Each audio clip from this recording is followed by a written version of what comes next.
Hi, good morning. Welcome to Grand Rounds. Thank you so much for being here.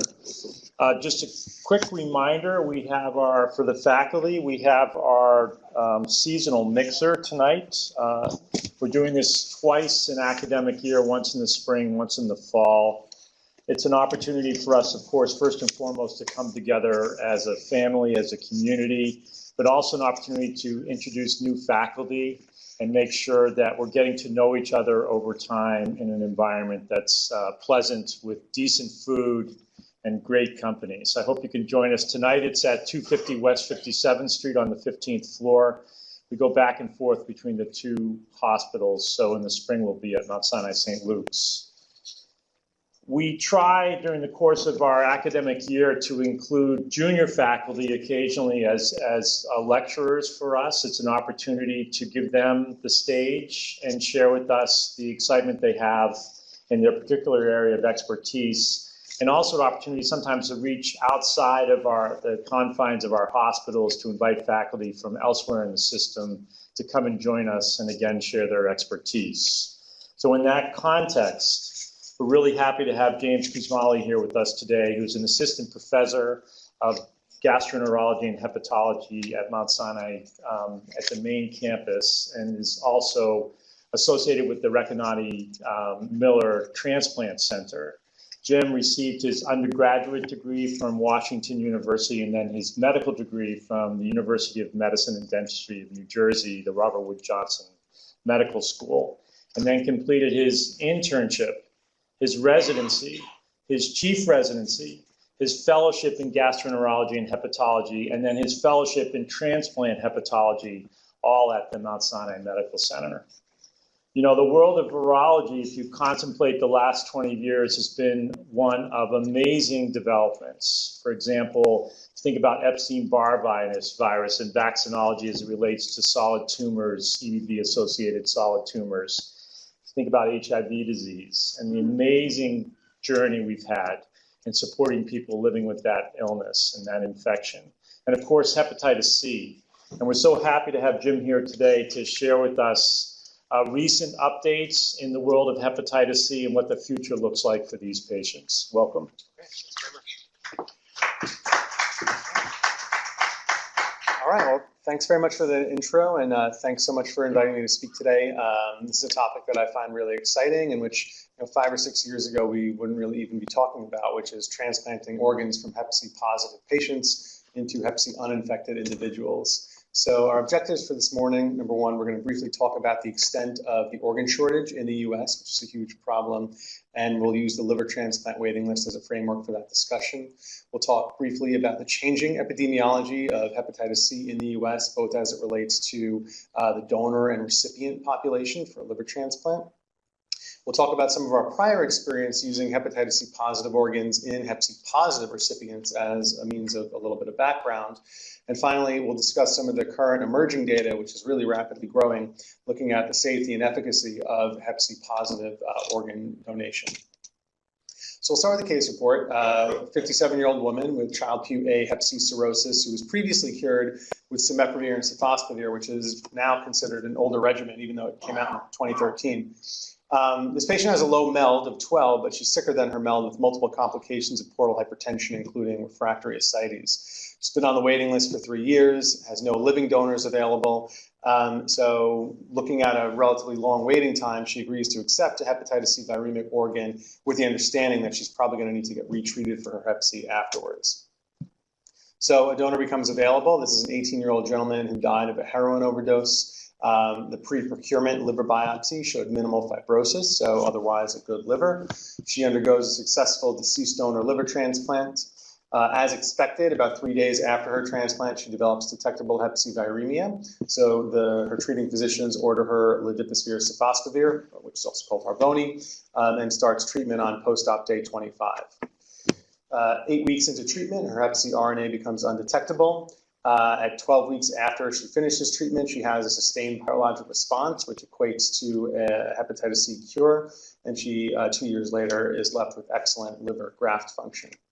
So this was one of the first case reports. This was published in 2018. This is one of the first case reports of the successful intentional transplantation of an organ from a Hep C viremic individual into a Hep C uninfected recipient. And it's an illustrative case for two reasons.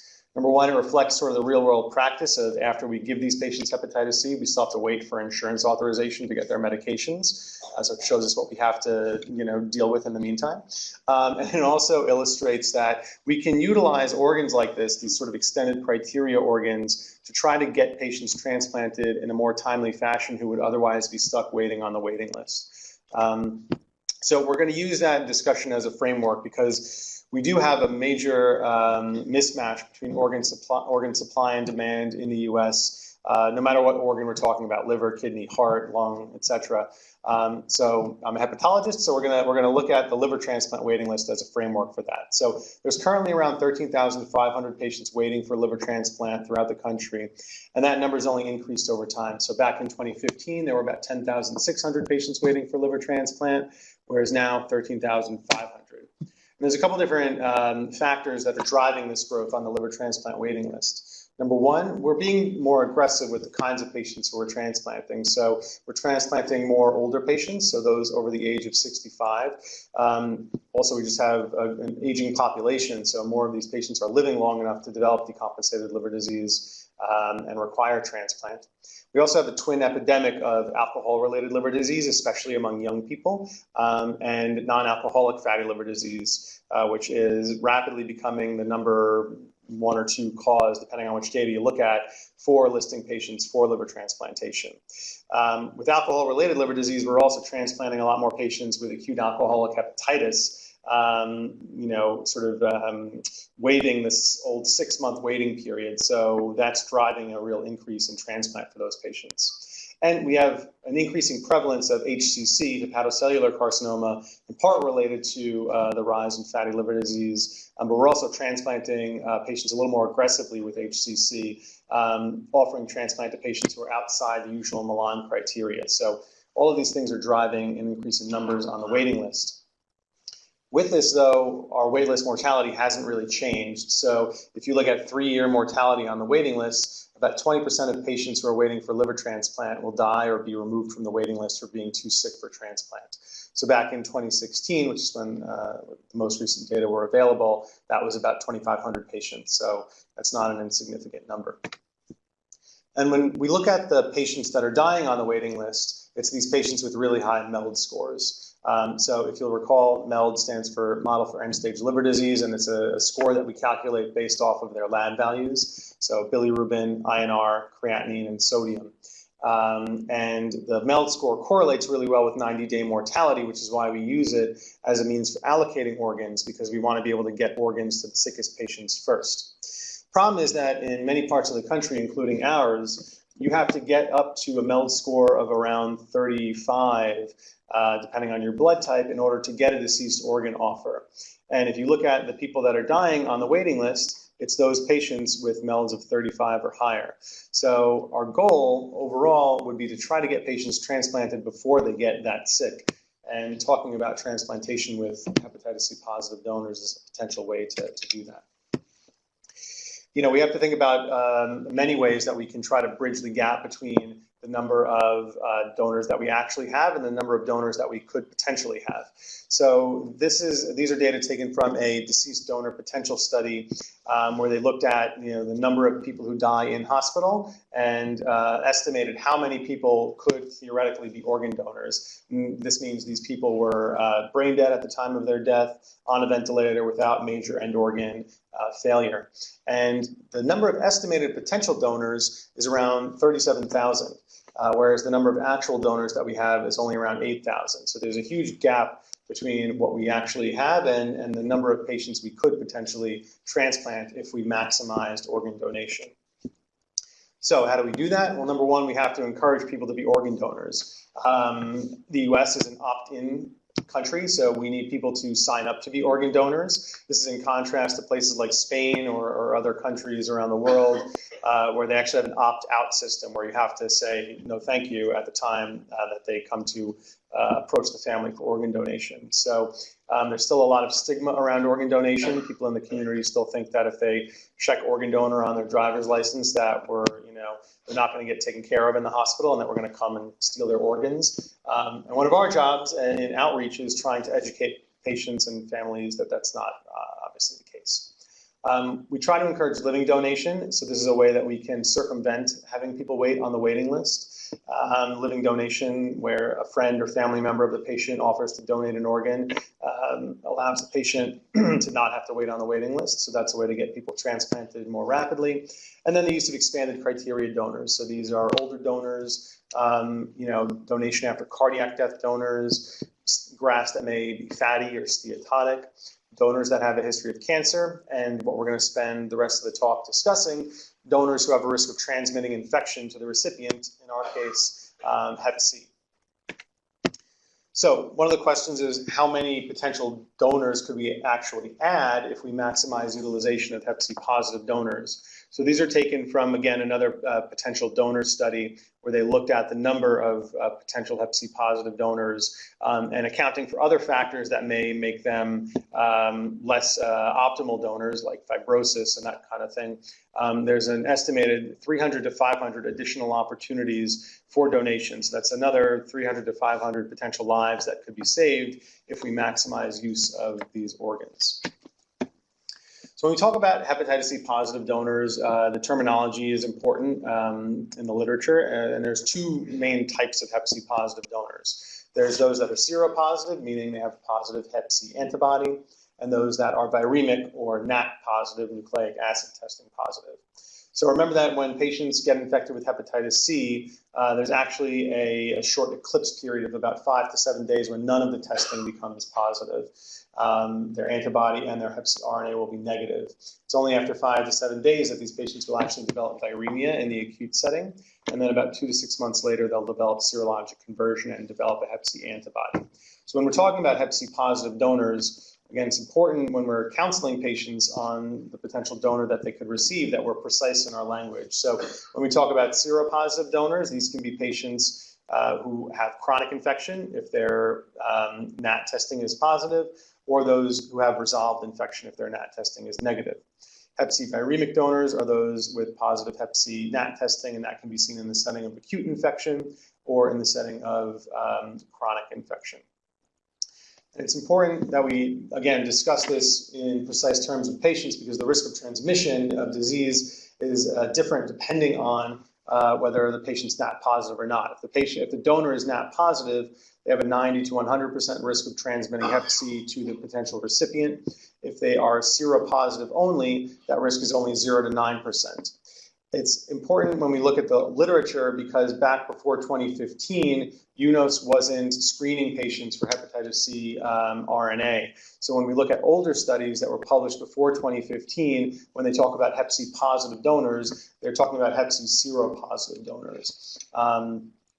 As an aside to that, about 60% of Hep C seropositive donors are also NAT positive. So that's just something to keep in mind when we're looking at older studies.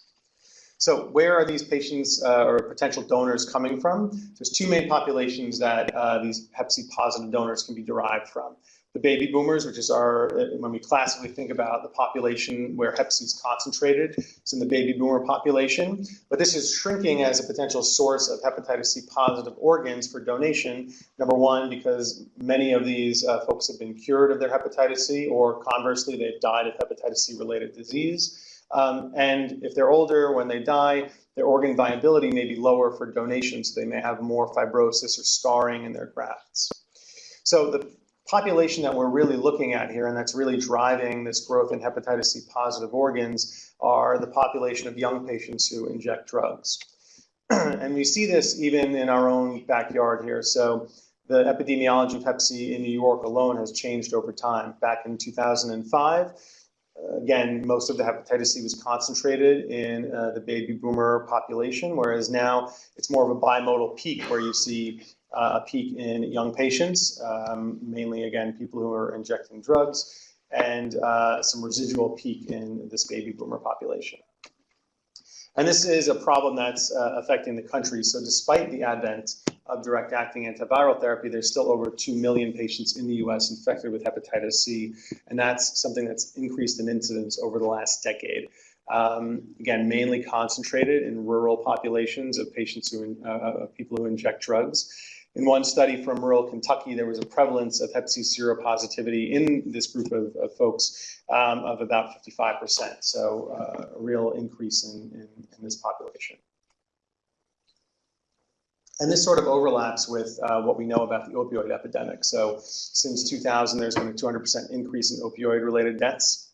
In 2014 alone, there were 47,000 drug overdose deaths in the US, and that was more than any prior year on record. And what's really tragic about this is that many of these deaths are occurring in young people. So the greatest increase in opioid overdose deaths during this time period was in people aged between 25 and 44. Geographically, it's centered in Appalachia, and if you overlay the maps of hepatitis C incidence and opioid overdose deaths, these match up pretty well. So we're seeing a significant geographic overlap between these sort of twin epidemics.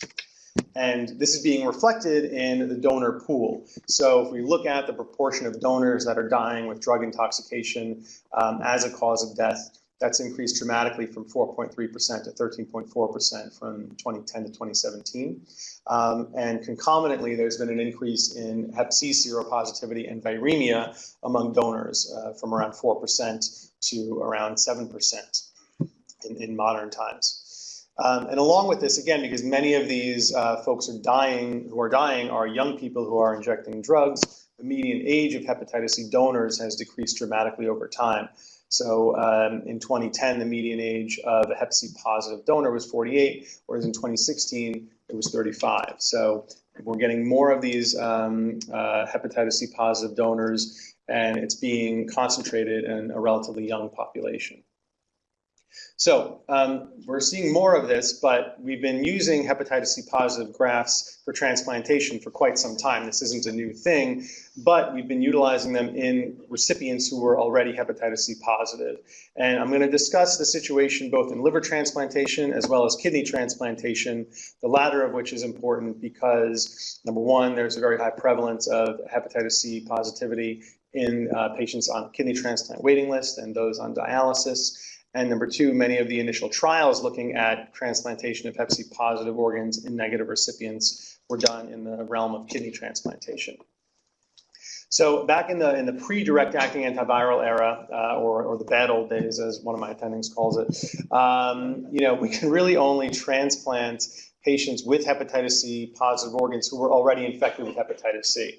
Number one, because it would have been unethical to transplant someone with a hepatitis C positive organ who wasn't already infected with Hep C because we didn't have a way to treat them afterwards. Post-transplant treatment with interferon, just like pre-transplant treatment with interferon, was very toxic, had low cure rates, and also increased the risk of rejection because interferon is an immune stimulant and jacks up the immune system and can lead to increased rates of rejection. So it would have been unethical to do that before we had good drugs to treat hepatitis C. The other important thing to remember about transplanting hepatitis C positive patients with hepatitis C positive grafts is that hepatitis C reinfection of the graft is universal, no matter whether the graft is hepatitis C positive or negative. And that's because if patients are viremic at the time they receive a transplant, even if they get a hepatitis C negative liver or a kidney, that graft will get reinfected with the virus that's already swimming around in their blood. So, outcomes weren't any different in those early days looking at hepatitis C positive to positive transplantation, as long as the donors were well selected. So if you have a hepatitis C positive donor, it's very important that these donors get a pre-procurement liver biopsy and make sure they don't have significant fibrosis. In addition, there were actually data from those days, this is mid-90s, looking at outcomes in patients who were hepatitis C positive recipients who received hepatitis C positive grafts. And there was actually improved survival post-transplant in these patients compared to patients who waited for hepatitis C negative grafts. And that probably had nothing to do at all with the quality of the grafts themselves, but had everything to do with the fact that these patients were less sick when they got transplanted. So if you look at the table on the right, is working. If you look at the table on the right, this is before the MELD score existed. So this is back when patients got prioritized based on UNOS status, which is kind of an arcane system that we don't need to get into. But status 1 was highest priority, status 3 and 4 were lowest priority, and this roughly correlated with degree of illness. So if you can see here, status 3 were mostly patients who were hanging out at home. The great majority of, or a significantly increased proportion of patients who received hepatitis C positive grafts were status 3 at the time of their transplant, around 77%, compared to 55% of patients who received hepatitis C negative grafts. So these patients probably got transplanted when they were less sick, and that's why they had better post-transplant outcomes. Similar data seen in kidney transplantation during the interferon days, although here the data were a little bit more mixed. So early studies looking at kidney recipients who were Hep C positive, who received a Hep C positive kidney, showed a potential for worse outcomes in those patients, related mainly to liver-related mortality, recurrent glomerular disease, and new-onset diabetes. Although, again, the data were mixed, where there were some large cohort studies that showed equivalent outcomes in these patients. But what's important to remember, and this is something that we counsel people on now when we're talking about accepting Hep C positive grafts, is that it's important not just to look at your post-transplant mortality, but overall mortality, right? So if you look at someone's mortality from the time they're placed on the waiting list and compare whether they get transplanted with any organ or waiting list, people who get transplanted with any organ have a significantly increased overall survival compared to patients who are waiting and holding out for a Hep C negative organ. And remember, these are from the pre-direct acting antiviral days, so we'll talk about how that's changed over time. But this, I think, is really illustrative that, you know, it's better to get a transplant than to stay on the waiting list, no matter what organ you get. And now, a lot of these effects of post-transplant hepatitis C have been negated because we have very effective treatment regimens for hepatitis C. So right now we're using 4 main drugs to treat hepatitis C in the post-transplant setting and the pre-transplant setting. So for genotypes 1 and 4 hepatitis C, we have elbasvir-gazoprevir, also known as Hepatir, and ledipasvir-sofosbuvir, also known as Harvoni. And then we have 2 pan-genotypic regimens that we can use to treat any genotype of hepatitis C. Glecaprevir, pibrentasvir, which is Mavoret, or sofosbuvir, velpatasvir, which is Epclusa. We also have a salvage regimen for patients for whom direct-acting antiviral therapy fails on the first go-around, which is Vosevi, which is Epclusa plus voxilavir. And all of these have extremely high cure rates. When we're talking about the post-transplant setting, though, it's very important that we're attentive to drug-drug interactions that can interfere with our immunosuppression. So the backbones of our immunosuppressive regimen are the calcineurin inhibitors, cyclosporin and tacrolimus. This is a busy slide, but what I want you to take away from this is that the sofosbuvir-based regimens like Harvoni and Epclusa don't really have any significant drug-drug interactions with calcineurin inhibitors, whereas regimens that include a protease inhibitor, so these are things like Kira, which we're not really using much anymore, Zepatir and Mavoret, can have some interactions with especially cyclosporin. So that's just important to keep in mind, and this is something that we look at when we're deciding which drug to give people post-transplant. There aren't many randomized trials looking at post-transplant hepatitis C treatment. I highlighted a few of the more recent ones.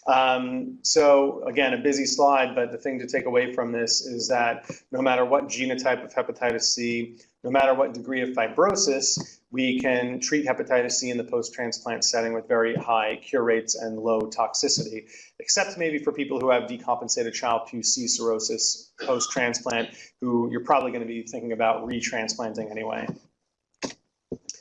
We also now have a good collection of sort of clinical real-world data looking at Hep C treatment in the post-transplant setting. So these are data taken from the Hep C target study population, which is a prospective cohort of hepatitis C patients that's been followed over time.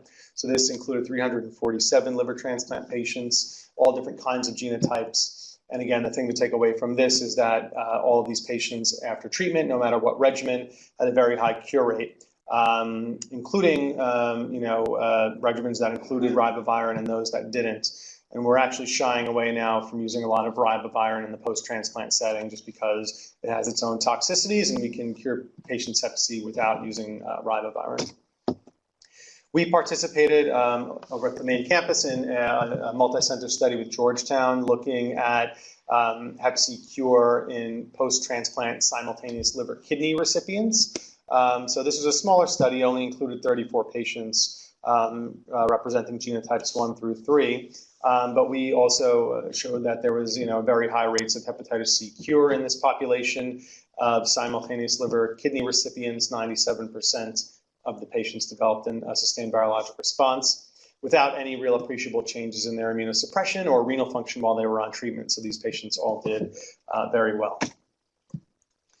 And, the use of these drugs has really changed how we utilize these hepatitis C positive livers. So again, back in the interferon days, even for hepatitis C positive recipients where, the data I showed you before didn't show any real detriment to using those grafts, programs still didn't want to use hepatitis C positive grafts, even for their hepatitis C positive recipients. So in the interferon era, only 6% of hepatitis C positive recipients received hepatitis C positive transplants. And that's completely changed now in the DAA era, where that number has gone up significantly to around 17% in 2015. And that's only risen since then with the advent of newer, less toxic agents. Sort of on the flip side of that, we see a significant decrease in the number of livers that are discarded for hepatitis C positivity. So back in the pre-direct acting antiviral days, up to 20% of livers that were Hep C were discarded just because they were Hep C positive, not related to any degree of scarring in the liver or liver fat or any other factors, but just because they had hepatitis C, these livers were tossed. And that's something that thankfully we're getting away from because otherwise these grafts are good and will function well in their recipients. So now the discard rate for hepatitis C positive grafts is a little bit closer to that of Hep C negative grafts. One of the other really remarkable things that's occurred in the direct-acting antiviral era is that outcomes for patients who are transplanted for hepatitis C have really dramatically changed. So in the interferon days, patients who had end-stage liver disease related to hepatitis C and who got transplanted for Hep C had worse outcomes than any other patients who underwent transplant. So their post-transplant outcomes were worse than people who got transplanted for fatty liver disease, alcohol, Hep B, you name it. And that's because around 20%, again, I mentioned before that Hep C reinfection in the graft is universal. So about 20% of patients who got transplanted for hepatitis C developed cirrhosis by 5 years post-transplant. And now that's completely gone away, and those effects have been completely negated such that patients who are transplanted for hepatitis C have excellent post-transplant outcomes now, equal to that of transplant for any other reason. Similar findings have been shown in kidney transplantation. So again, in the interferon days, patients who got transplanted with hepatitis C positive grafts had worse outcomes than patients who did not. Now those effects have again been completely negated by the advent of direct-acting antivirals. So with this background data, I think we can argue that we should consider transplantation of Hep C positive grafts into Hep C uninfected recipients. Number one, because we have very high cure rates for all different genotypes of hepatitis C. And number two, because we have data now suggesting that recipients of any organ transplant can be safely and effectively treated for hepatitis C. So the American Society of Transplantation put forth a position statement that says, we have an ethical mandate to improve organ utilization, and this includes the broader use of Hep C positive organs. So when we're discussing this with patients, because this is for patients, this can be sort of a confusing topic. Why would I want to take a Hep C positive organ when I can just get a Hep C negative organ? We have to sort of explain to them that, we unfortunately don't have a situation where we can be picky, where we know when someone's going to come up with an organ offer that's Hep C positive or negative. So the situation is closer to something like this, where we have an option of getting transplanted with any graft, whether it's Hep C positive or negative, or staying on the waiting list and waiting for a Hep C negative graft that may or may not come in a timely manner. So these are the kinds of conversations that we have with the patients in the clinic. So there's a lot of data that's emerging now to support this practice, and I want to go over some of that with you today. So one of the first trials that looked at this was the Thinker trial, and this was some trial that was done out of Penn. It was a pilot trial, single center, where they listed kidney transplant recipients who were at high risk of dying on the waiting list or dropping off from the waiting list for hepatitis C positive grafts, and they were specifically looking here for Hep C genotype 1 viremic donors. Now, we normally don't genotype the donors at the time that they donate, so this is something that was unique to this study, and this was an industry-sponsored trial, so that's why they were looking for Hep C genotype 1 donors, because what they had on hand was Zepatier. So they, as I said, included patients with long anticipated kidney transplant waiting times, and they excluded patients who had known liver disease, those who were at high risk for developing liver disease, and those patients who had etiologies of renal failure that could be adversely impacted in terms of recurrence by the presence of hepatitis C, so things like FSGS. So at the time of transplant, they started checking hepatitis C RNA starting on post-op day 3, and then they started treatment with Zepatier once they became positive. They treated these patients for 12 weeks, and they ultimately wound up including 10 patients in their protocol. So remarkably, the waiting time from the time that these patients were willing to accept hepatitis C positive organs was only 58 days, which is insanely short. Only about 2% of patients nationally will get a kidney transplant at 30 days from the time of their listing. So this is a very short waiting time. As expected, all these patients developed viremia by day 3 post-op. All of them were treated and cured after 12 weeks of treatment without any significant adverse effects 6 months later. So the same investigators followed up on this study by adding another 10 patients essentially and got some longer-term follow-up data. They also looked at their quality of life scores post-transplant and their post-kidney transplant renal function. So just as in the first Thinker trial, all of these patients developed Hep C viremia. All of them got started on treatment rapidly, and all of them were cured at the end of treatment without any adverse effects. In terms of their quality of life, they wanted to look at this because hepatitis C in the acute setting can cause a lot of fatigue, and there's well-published data out there that Hep C infection dramatically affects people's both physical and mental quality of life. So this is one of the reasons they wanted to look at this. There was an initial dip in the quality of life scores in the immediate post-transplant setting, probably just related to having undergone surgery, that recovered back to baseline post-transplant. In terms of their renal outcomes, so as one would hope, after a kidney transplant, the creatinine got better in all these patients.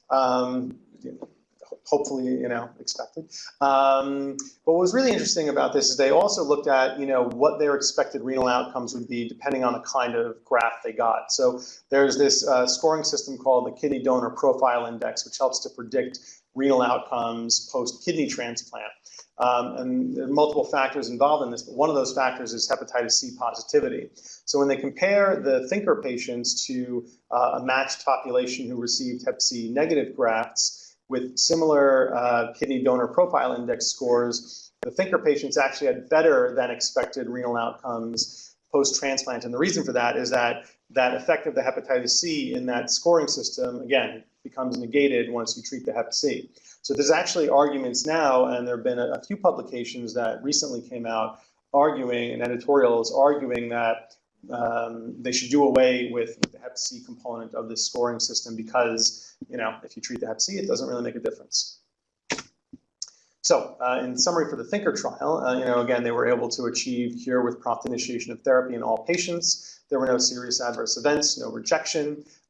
So they suppose that, transplantation of kidneys from viremic patients to uninfected individuals is safe and effective. There was a similar study that came out of Hopkins, again, very small, only 10 patients. But what was cool about this study is that they actually started treatment before these patients even went to the OR. So the idea here was to think about whether or not we could, in some ways, maybe prevent these patients from establishing Hep C infection. So again, they consented patients who were at high risk of waiting a long time on the waiting list. And once these patients got an organ offer on their way to the OR, they got a dose of Zepatier. And then depending on what their genotype wound up being afterwards, they may have added sofosbuvir after.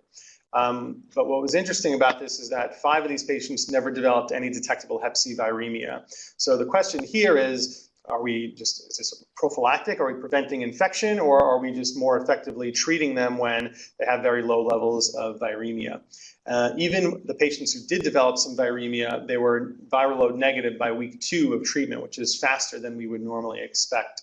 So I think, if we can get insurance companies to pay for this, this may be the way we do this in the future. And there are actually some studies going on now looking at different protocols in other transplant arenas, both in liver and in heart transplant. The situation in liver transplant is a little bit different in that we don't have sort of trial data to support this, but we have now just some clinical data from the real world. So the largest single center study that looked at this was out of Stanford. Again, this largest being 10 patients, where again they offered Hep C positive livers to patients who were at a high risk of dying on the waiting list. Conversely to the other trials I just discussed, this was not an industry-sponsored trial, so there was no drug on hand. So they had to get treatment just like we do, where we apply through a specialty pharmacy, wait for prior authorization, haggle with the insurance companies for a couple weeks, and then get authorization afterwards. With good outcomes. So they looked at their Hep C treatment regimen and duration, exposure to immunosuppressive agents, their Hep C viral kinetics, liver chemistries, and other complications. So their median age of their recipients was 61. 40% of them were women. Interestingly, 7 out of these patients had prior Hep C infections. So these were patients who had previously been exposed to hepatitis C and were cured and chose to sign up to get Hep C again and get treated again. Their median lab meld was 16. So many of these patients that were listed actually had HCC and were listed with exception points. So the majority of these patients were listed not because they were at risk of dying on the waiting list, but because their treating physicians were concerned, for example, that their HCC was going to expand outside the Milan criteria. So it makes this a little bit of a unique population. The median donor's age was 33, so again, reflective of the data I showed you earlier, where these Hep C positive donors are young. Most of them were considered public health service increased risk donors, which means they had behaviors in their history that would put them at risk of transmitting not only Hep C, but other infections. And all these donors were viremic at the time of transplant. So all these recipients developed Hep C viremia by day 4 post-transplant. They had a variety of genotypes, so mainly 1A and 3. All these patients were treated with sofosbuvir-based therapy, and the median time to treatment was 42.5 days. As expected, all these patients became viremic and then achieved SVR once they got treated, although there were a few complications that are important to mention. So one patient developed cytopenias related to ribavirin, which got better after the ribavirin was discontinued. But 3 out of the 10 patients developed some kind of rejection. So one patient developed both T-cell and antibody-mediated rejection. One patient developed T-cell-mediated rejection alone, and that was before they started Hep C treatment. And one patient developed antibody-mediated rejection, which started after the Hep C treatment. It's unclear why or whether this increased risk of rejection is a real signal, or whether this is just coincidental to the numbers being small. But some mechanisms that we could postulate would be things like drug-drug interactions from the Hep C treatment, although the authors here plotted out everyone's tacrolimus levels, and there was no evidence of subtherapeutic immunosuppression.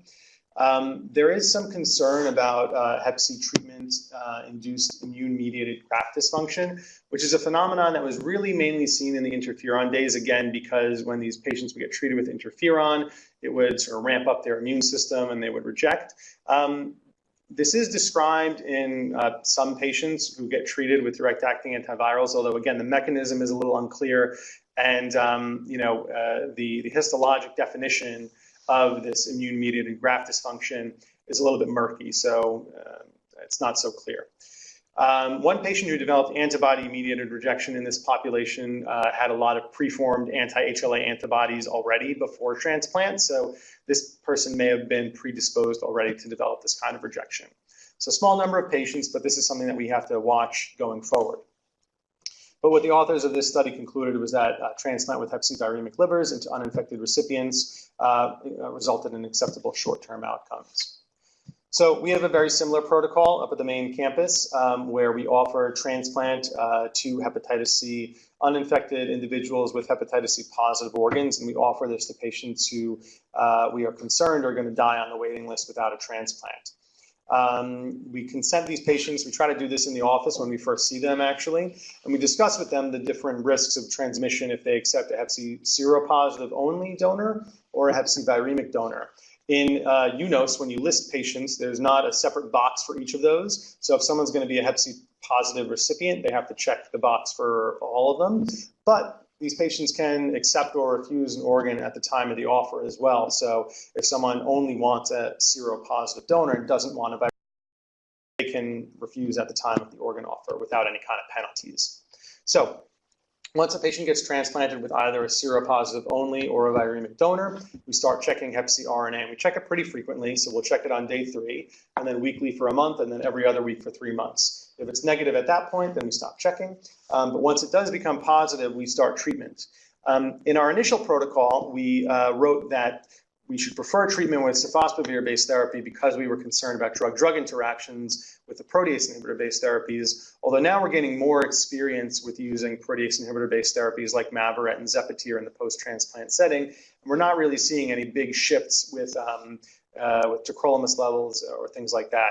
The reason that we were a little bit nervous about this initially was because back when we were using Viekira post-transplant, that includes ritonavir, and patients' tacrolimus levels were going through the roof, and they had to get dosed once a week with tacrolimus. So we were a little bit gun shy, but now not anymore. So this is our experience so far with Hep C positive to negative liver transplantation. We've done 13 patients, including 5 simultaneous liver kidney transplant recipients. The median age of our recipients was 58. The median MELD at transplant was 28, and that's the lab MELD. So this is a sicker population than, for example, was seen in the Stanford study. Again, 5 simultaneous liver kidney transplant recipients, mainly genotype 1A Hep C in the donors. And we have a pretty decent mix of different treatment regimens. So about half and half treated with sofosbuvir-based therapies and half treated with Mavorette, essentially. The median time in our group to treatment was also 42 days, so very similar to Stanford. All of the patients who have gotten to the point where they can achieve an SVR, so 12 weeks after treatment, have achieved an SVR. 2 patients so far just have an end of treatment response, but that's just because they started treatment late and we haven't had a chance to check for SVR. 1 patient did die, unfortunately, after achieving an end of treatment response, and that was a patient who was very debilitated actually going into transplant and had a lot of cardiopulmonary issues, who wound up dying of respiratory failure, but her liver graft was working perfectly at the time of transplant, and there were no adverse events that we could tie to the hepatitis C or the Hep C treatment. So once patients started on treatment, just as in these other studies I've showed you, their hepatitis C level plummets and it becomes rapidly negative. So these patients all respond very well. But of course, we don't want to go into this with blinders on. We know that patients can have significant complications post-transplant, both related to, rejection in the graft as well as complications related to the hepatitis C itself. The 2 most worrisome complications would be fibrosing cholestatic hepatitis, which is a very aggressive form of Hep C that can occur in immunocompromised patients. And then if we leave patients untreated, many of them will develop cirrhosis. We also have to think about extrahepatic manifestations of hepatitis C, like new-onset diabetes and glomerulonephritis. And then there's financial considerations that we should talk about. So fibrosing cholestatic hepatitis, again, was a very aggressive form of hepatitis C that was historically seen in up to 10% of liver transplant recipients. It's characterized by very high Hep C RNA, jaundice, and severe cholestatic liver dysfunction that eventually progresses to liver failure and graft loss. Thankfully, though, the direct-acting antivirals seem to be effective for this. So in the Harvoni registration trials, there were 4 patients who developed fibrosing cholestatic hepatitis post-transplant, and all of them were cured with effective treatment. We, so far, in our program, have seen 1 patient develop fibrosing cholestatic hepatitis. It was in actually a kidney transplant recipient. which kind of makes sense because kidney transplant recipients receive more intensive immunosuppression than liver transplant recipients. This patient had a Hep C viral load of over 25 million, became intensely pruritic, jaundiced, so we wound up admitting her to the hospital, starting treatment with Harvoni. Within about a week of treatment, she started feeling better, and then about 2 weeks later has a negative Hep C viral load, and her liver tests are completely normal. So the potential for this condition developing shouldn't make us shy away, I think, from this practice because we have very effective treatments. The financial considerations are something that we have to think about because these are very expensive drugs. That hasn't changed over the last several years. Payers are still looking to deny people access to these drugs, especially commercial payers. These are data taken from, the text is a little small, but the graph on the right there shows that in one specialty pharmacy, they got denials on first-time Hep C drug applications 64% of the time from commercial payers. So this is a big problem. Luckily, in the post-transplant setting, that is a significant predictor that the drugs will be covered. People don't really want to deny folks that are post-transplant access to treatment. But this is something that we definitely have to think about. And we consent patients for the possibility that the drugs could be denied and that they may have to cover these. But so far, we haven't had that situation where the patients can't get access to drugs. One of the ways that we could potentially convince people to cover these drugs is by showing that this is a cost-effective practice. So there is some modeling data that supports this. This is from a modeling study where they modeled both clinical effectiveness and cost effectiveness for patients who were on the waiting list who were, and they compared people who were willing to accept any organ, Hep C positive or negative, with those patients who wanted to wait on the waiting list for Hep C negative organ only. And what they found was that if patients accepted a Hep C positive organ, they had a survival benefit if their MELD got up to 20, with a maximum survival benefit of a MELD of around 28. So if your MELD is a little bit lower, maybe you do want to hold out for some time. And it was cost effective once their MELD got up to around 22, with a maximum cost effectiveness of around 28.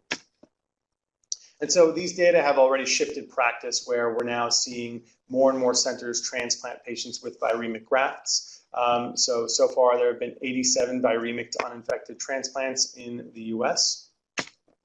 And we now are starting to see some longer term outcome data as well for this. So in the UNOS registry, we now have 1 and 2 year long-term outcome data.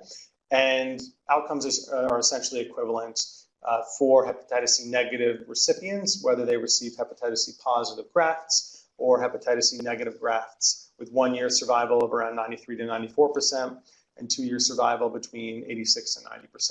So it remains to be seen what the longer term outcomes are, but so far so good. So in conclusion, the opioid epidemic has really led to an increase in donors, more of whom are infected with hepatitis C. And while the opioid epidemic in and of itself is a tragedy, we can, in transplant, turn that tragedy into a blessing for many patients who are sick on the liver transplant waiting list who are disadvantaged by the current system. And with prompt therapy, we can safely transplant hepatitis C positive organs into uninfected recipients, although we need to look at longer term data for outcomes, especially rejection. But at the end of the day, this is really putting a little bit of a dent in the mismatch between organ supply and demand. And what we really need to do is make a concerted effort to increase donation. And so that's my plug. Everyone make sure to sign up to be an organ donor. Thanks.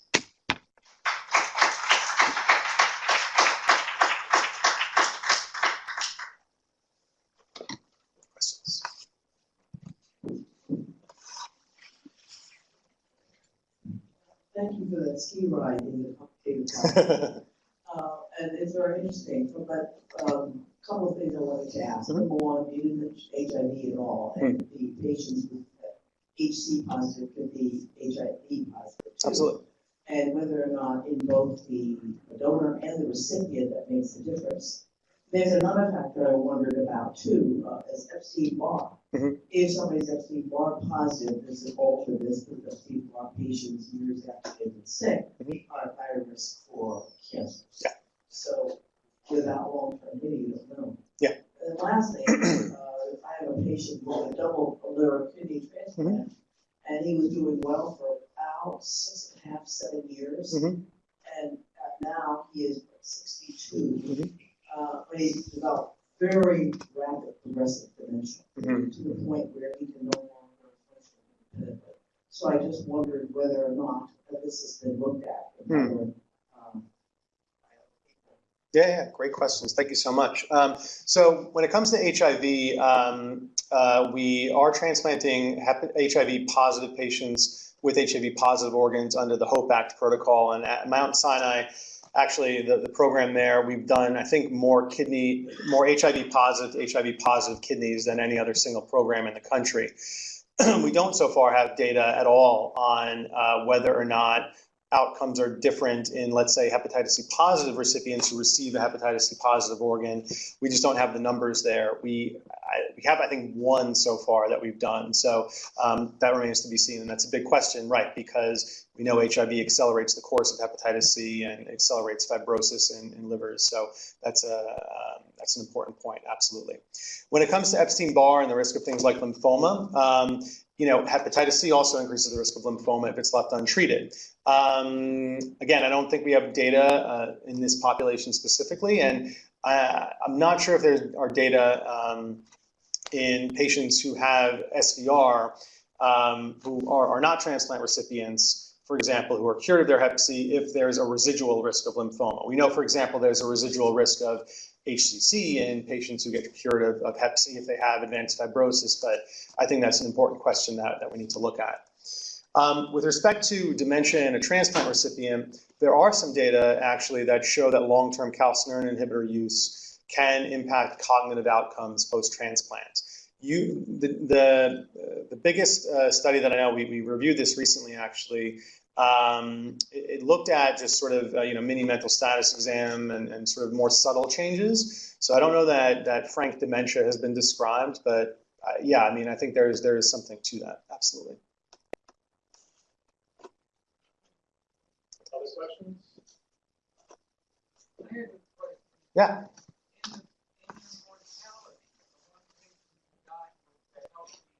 Yeah. Was there any consideration of transplanting that graft? Good question. Yeah, there is a. We can't do it, right. I mean, we do something called domino transplant, where if someone gets transplanted, for example, a young kid who has a metabolic disorder that, is not going to affect the recipient, or it's going to take a long time to affect the secondary recipient, we do something called a domino transplant, or we've done that in patients with amyloidosis, for example. But we haven't done it in this kind of scenario. Yeah, but because you're right, it's a shame to lose that graft, for reasons, especially for reasons external to that graft itself. Yeah. Jim, thanks. That was really just amazing progress. It's wonderful to see. I just wondered if you'd comment on post-transplant course of patients and where they're getting their care, and whether you only showed data, I think, 2 years out, whether at some point you're comfortable transferring care to non-transplant settings, and whether these patients, the ones that are receiving hep C positive organs, are managed differently. So certainly in the early post-transplant setting, we're keeping a very close eye on these patients, both liver and kidney transplant recipients, because we know the stakes are higher because this is still a somewhat new technique.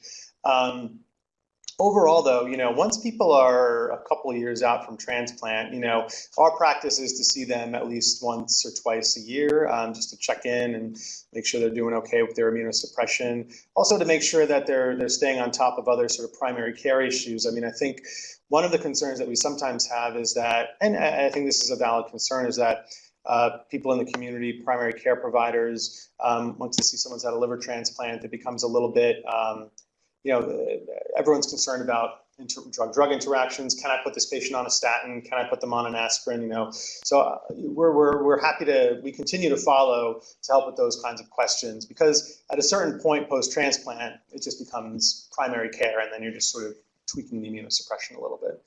I think for people who get transplanted like this with hepatitis C positive organs, these are people that we're going to follow a little more closely. Sure. Do the drugs affect vaccination response to the flu season, and then of course to our herpes zoster vaccine? Sure. So it's a good question. In pediatrics, they usually use sort of the double flu vaccine, in part because of that concern. We don't, and I think our data so far show that it doesn't affect response to vaccines. We've had patients, for example, who didn't get vaccinated for Hep B pre-transplant, and so we vaccinate them post-transplant, and they make, good surface antibody titers. Live vaccines, unfortunately, we can't use in the post-transplant setting. Thankfully, now we have the new, inactivated zoster vaccine, so we are using that in our transplant patients. Thank you very much. Thanks.